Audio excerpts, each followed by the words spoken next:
Recording. We are up to the penultimate shir in Megillas Rus. We have done what we set out to do, at least so far. Fingers crossed. Hope that we can make it all the rest of the way. At our average of 6, 7, 8 psukim a night, we have come all the way into the midpoint, almost, of Perek Daled, the final Perek in Megillas Rus, which is going to end in a slightly different way, perhaps, than we might expect. You know, you get a happy ending. They lived happily ever after, da-da-da-da-da. But here, we're going to see what the happy ever after actually consists of. And in many ways, it's neither of them. Rus has already spoken her last words. We're going to see the end of Boaz tonight before even the end of the Megillah. So we're going to proceed without either one of them tomorrow night, which is very interesting. So when we left off, Rus had spoken her final words at the end of Perek Gimel, maybe a little bit into Perek Daled, where she said she's just going to basically sit and wait.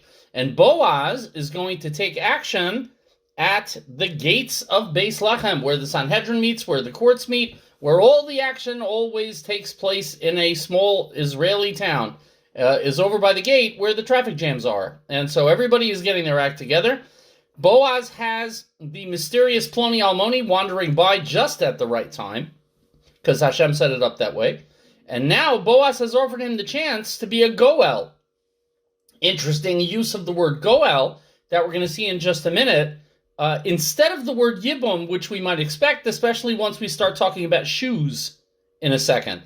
Rus is not about Yibum, but a lot of the references are very Yibum-esque. And that's intentional, as we're going to see. And so we're up to Perek Daled, Pasuk Zayin is where we were up to. V'zos lifnim b'Yisrael, it says. Let me pop up my my proper, where is it? There it is. V'zos lifanim b'Yisrael.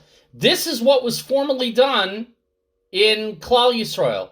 Now it's interesting. This which is formerly done in Klal Yisrael sounds like a parenthetical reference to something that used to happen and doesn't anymore. And literary critics have taken this as evidence that Sefer Rus was written later, not at the time, and that it was written many generations later because this is what used to be done. We do not agree with that assessment that it was written, 1,000 years later by some creative writing expert. So we say that this was just a point being made by the Megillah, al ha'geula v'al ha'temura. When it came to redemption, when it came to exchange, sales, l'kayim kol davar, to confirm any matter of finance, a transaction that's taking place, sholaf ish na'olo, a man would remove his shoe, v'nosan l're'ehu, and give it to his neighbor, v'zos ha'teuda b'Yisrael. And this was the process of ratification among the Jewish people, was that a man would take off a shoe, give it to his fellow, and they would make a kinyan. But that's very chalitza sounding, because the man who refuses to be a yavam, to build the house of his deceased brother, has to take off his shoe. There is some spitting involved, I'm sure in a very decorous way. And then it is put on his foot by the woman who has just been rejected. But it's more of a rejection of him, because he's refusing to perform a tremendous mitzvah on behalf of somebody else. Hold on. So the idea here is that although there's a shoe being removed, it is not being removed by Rus or Naomi. None of the women are present for this. So it's not Yibum. Not only is it not Yibum that way, but for example, Boaz said before, you could have chosen one of the young men. If she was mechuyav in Yibum, she couldn't marry anybody but the Yavam. She would be off limits to all men. So the fact that she had choices means this wasn't technically a Yibum situation of a deceased brother. This is not Yibum, but it's something close. What's happening instead is that you have a symbolic act of barter, a kinyan being made, when you agree on something. So for example, we do that with kinyan sudar. I do that with Rabbi Wolman when I sell my chametz. I pick up his handkerchief. And I wave it around a little bit, and I say, I appoint you my shliach to do everything. It's a symbolic physical act to take effect and ratify the transfer being made. Sometimes it's done with a garment being held by both parties. So even if the purchase money hasn't changed hands yet, the symbolic kinyan implies the transfer of ownership to something. Now, the question is, whose shoe is it? Because the pasuk doesn't say. It says, Shalaf ish na'alo. As we're going to see in a minute, by Yishlof na'alo in the next pasuk, doesn't say whose shoe it is. So there's a difference of opinion as to whose it was. The Rambam says that the purchaser gives the seller something useful, which might be a shoe, because a shoe is always, I hate to say it, a shoe is always at hand. And so it's something very easy to use for a kinyan because you always have a shoe on. Except if you are my 1.5-year-old grandson, in which case sometimes your shoes are not on, in a big mystery. Wear shoes. We're not exactly sure. But generally speaking, most of the time you've got a shoe, and that's something easy to pass back and forth. Some say it's the purchaser's shoe. Some say that it is the seller's shoe. And so it's difficult to tell. Why do you use a shoe? The Ibn Ezra says, because it is easier to take off your shoe than your pants or your shirt. Which is just about the funniest rishon I have ever seen on any pasuk anywhere. It's easier to take your shoe off than your pants. This is very true. Notice also it says, Shalaf ish na'alo, and a khalifa, rather than a chalitza. It's not yibum.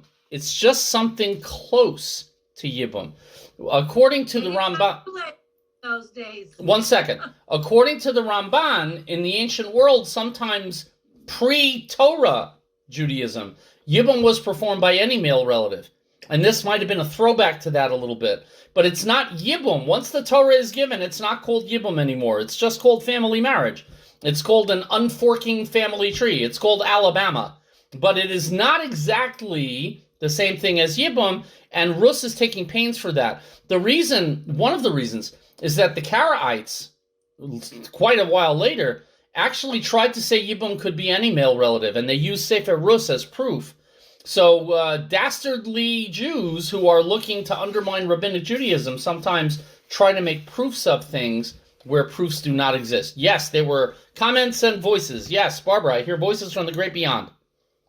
No, you said it was the easiest thing to take off a shoe. I said because they didn't have shoelaces in those days. Well, they didn't always wear pants either. Yeah, if you're wearing a robe, that's pretty easy to actually shuck while you're there. But perhaps a tad unsneistic. Pasuk ches, Vayomer hagoel leBoaz, Knei lach. So the Goel says to Boaz, okay, buy it for yourself.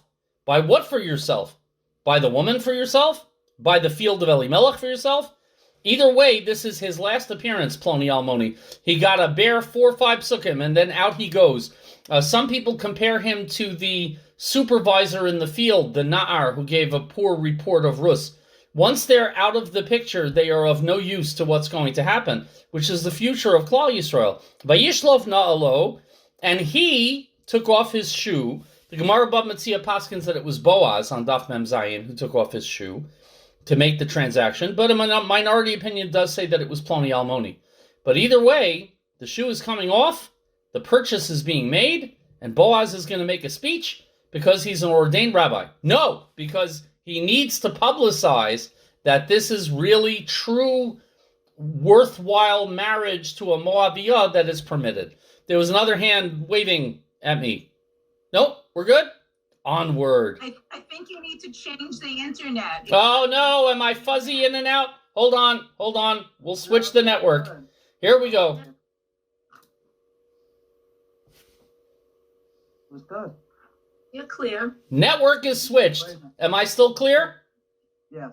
Okay, hopefully I'm just as clear as I was before. If you listen carefully through your window, you might hear me in your neighborhood. I am loud enough to penetrate any international boundaries. So hopefully this is better. Onward we go. Pasuk Tes now. Vayomer Boaz la zakenim. So Boaz is no longer talking to Ploni Almoni. He rejected. He's out. Out he goes. Goodbye. He now says to the elders, V'chol ha'am, and to all of the people, which implies not just the people of Beis Lechem, but all of the people of Israel. He's a shofet. Eidim atem hayom. You are witnesses on this day, ki kanisi es kol asher leElimelech, that I have now purchased all that belonged to Elimelech, which is a little bit of a corny way to refer to a woman, but nevertheless, the word kinyan is what is used in the Torah, a lekicha, for taking a wife. So he's not, I think, being crude. He is just speaking in the vernacular of what is happening legally. I have acquired everything that belonged to Elimelech, ve'es kol asher lechilyon umachlon, and all that belonged to Kilyon and Machlon, the two sons, Naomi, from the hand of Naomi. So according to the Mefarshim, Boaz summons two groups of witnesses. One group are the Zakanim who are here for the financial transaction, for the land purchase. Another group, in a minute, is going to be for the marriage to Ruth HaMoaviyah, in her absence, by the way, because she's not present there. But he's bringing so many witnesses that nobody will be able to contradict what's happening because too many people will see it. Not just two witnesses, but everybody. No impediments, no previous goel or land buyer. Anybody who's in aid loses any right to make a claim. So if the whole town is there, nobody else can step in later and claim that they have any ownership stake. Stake in what? All the property of Elimelech, all of the property of the heirs, Kilyon and Machlon, any additional fields, also the ones indebted to the Kesuba for Naomi. He said Kilyon first to make it clear because Kilyon's wife was Arpa. So he first clarified that Kilyon had no heirs, including the estranged widow, the Moabitess. So nobody could ever come back to contest the ownership. But Machlon, according to the Medrash, was the elder and greater of the two brothers. So Acharon Chaviv, Boaz saved him for last. Yes, Barbara? Yes, so if this was a kinyan, isn't it a little weird that Naomi wasn't there? No, she is a woman, and it can be zachin la'adam shelo b'fanav. Naomi can't make a kinyan anyway. She's a woman. She can't make a kinyan on the object. She can't own the property. So you are zoche it for her, in fact. But as far as the kinyan goes, and I'm not sure about that. I should qualify that. A woman might be able to make a kinyan, but in this case, he's been empowered to be able to go do it for them. Because he said, I'm going to go take care of it, and they didn't object. So he is now the court-appointed officer. Also the member of the court. All right? Yes? Yeah, here, it was given back to Naomi as a gift. The Chida suggests that it remained part of... Not yet. Hang on, he didn't finish the kinyan. Not yet. Weiter gegangen, as we used to say in Yeshiva. As we used to say in Yeshiva, Pasuk Yud. The Gam, and now the kicker, of course, because all of this means nothing. Financial transactions do not get a whole Megillah. We do not have Megillas Bava Basra. We do not have Megillas Chazaka. Land transaction Megillas would be fun for lawyers and boring for all the rest of us. So there's got to be something having to do with a person who happens to be the namesake of the Megillah. The Games Rus HaMoaviyah Eshes Machlon. And so now, once the field is redeemed, he says, also Rus the Moabitess, former wife of Machlon, Kanisi li leisha. I have acquired for myself as a wife. According to the Medrash, who sees a couple of intermediate steps missing, some say that they brought Rus to the gate from home. So there was a Kala procession from whatever homeless shack they were living in, where Rus, with no wedding dress, with no flowers, without a one-man band, is brought to the gate to be married silently and passively in some way. Now, why is he doing that separately? To stress that she's not just part of the land deal. She is an individual. And again, we have seen at great lengths that Boaz goes to a long way to make sure that Rus has personhood, that Rus has agency.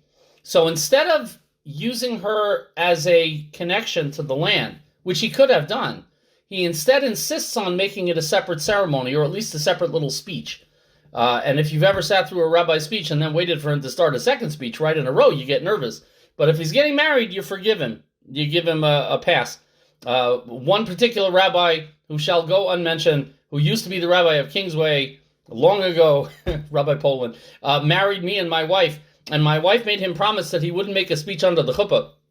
And if he did, she said, please don't give that Ish Isha speech that you give at all the weddings.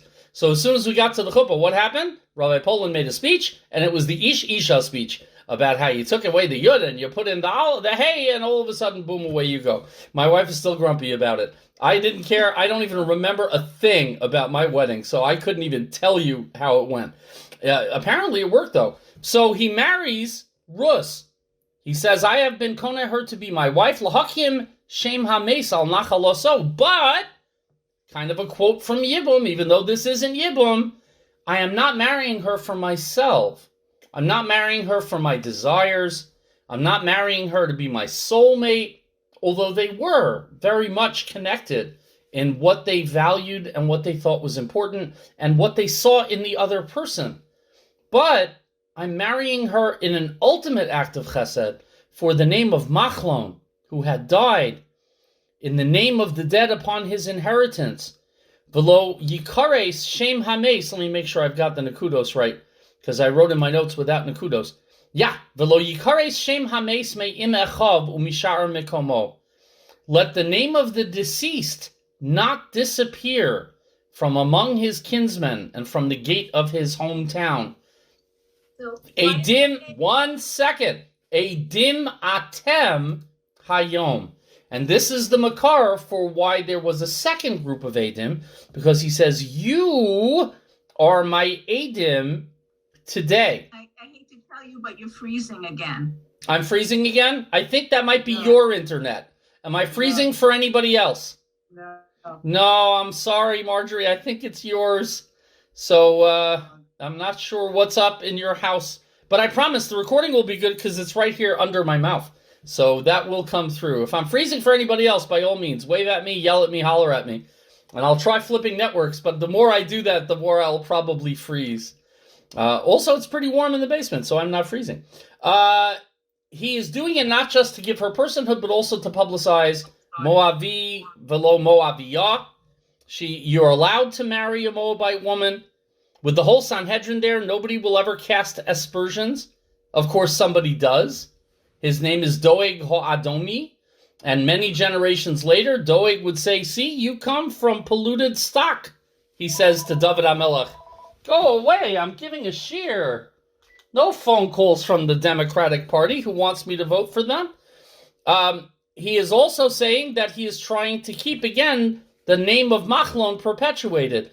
If Arpa had come, he wouldn't have cared, because Kilion wasn't his intention. It's only Machlon who is deserving of this special treatment. Yes, Barbara.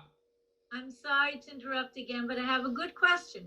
If he wanted to upkeep Machlon's name, why didn't they name the son Machlon instead of Oved? Keeping up the name just means having a child in his name. Machlon is the father, not the child. You don't name the child after the dead guy. In some cultures, you don't do that because it's in some Jewish cultures, it's bad luck. They don't want you to name after somebody who died prematurely. So, yeah, no, Yibum never involved naming the child after the dead brother. It wasn't a prerequisite of any kind. Naming is always up to you. And believe me, as my wife and I found out when we tried it out 3 times, I had great ideas. My middle daughter is named Aviva, which is a palindrome, the same backwards and forwards. I wanted all 3 kids to have palindrome names. I was hoping for Otto, O-T-T-O. And I was voted down by a majority of my wife 1 and me 0. I was voted down. But I'm telling you, we could have had Hannah, Anna, Aviva, Otto. It really had potential. Also, I really wanted my youngest to be named Yoshiyahu, who is my favorite king of the Jews, bar none. I mean, an amazing guy. Why aren't there any Yoshiyahus out there? So I wanted one, and then he turned out to be a girl. So that was the end of my Yoshiyahu dreams. You could have nicknamed the kid Yahoo. I mean, everything you could want, you could have. Weiter gegangen. Pasuk Yud Aleph, Pasuk Yud Aleph. We're almost there. We're trying to get through Yud Beis Yud Gimel tonight. It is 7:22, so we're doing okay. Pasuk Yud Aleph. Vayomru kol ha'am asher basha'ar. V'hazikenim. So it's interesting. All of the people who were in the gate and the elders all said the same thing. Why they separate the Zikanim from the rest of the people, I'm not 100% sure. But Vayomeru kol ha'am asher bashar v'hazikanim edim, quote unquote, we are witnesses. We witness. We testify.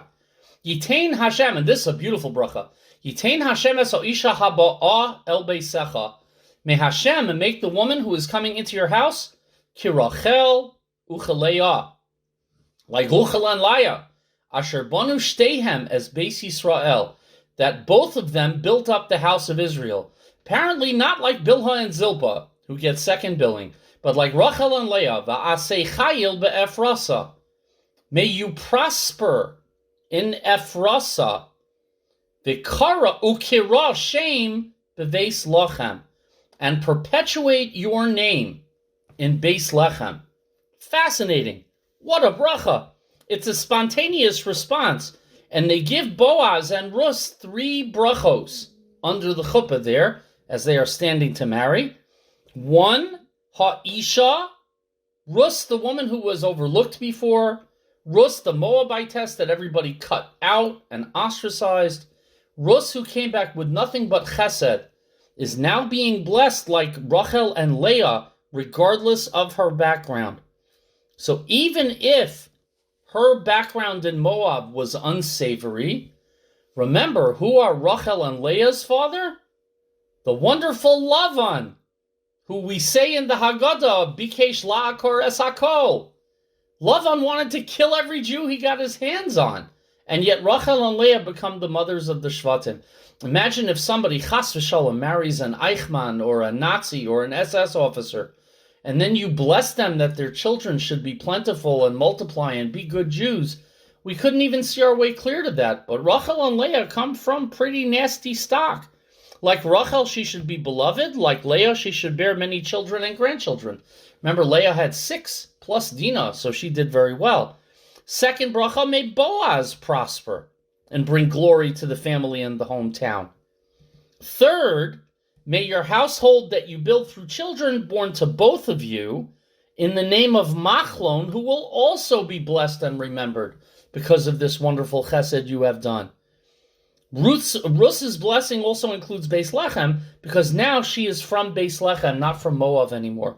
Ephrasa, by the way, is a reference to Kalev ben Yefuneh and his wife, of all people, Miriam Hatzadekes. Back in Divrei Hayamim, Kalev and Miriam marry, and he is one of the great progenitors of Shevet Yehuda, and so it's kind of a tremendous bracha from a Yehuda group to give, to say Ephrasa. And finishing up the bracha, the following pasuk Yud Beis, Vihi veischa keveis Peretz. May your household be like the house of Peretz, who was Boaz's ancestor. Boaz is from Peretz. So they bless him to build the same kind of house like his ancestor. Asher Yolda Tamar li Yehuda. That Tamar birthed unto Yehuda. Tamar is a reference to a woman who got to know Yehuda under slightly less than normal shidduch date circumstances, and yet look at the greatness that came out of that encounter between the two of them.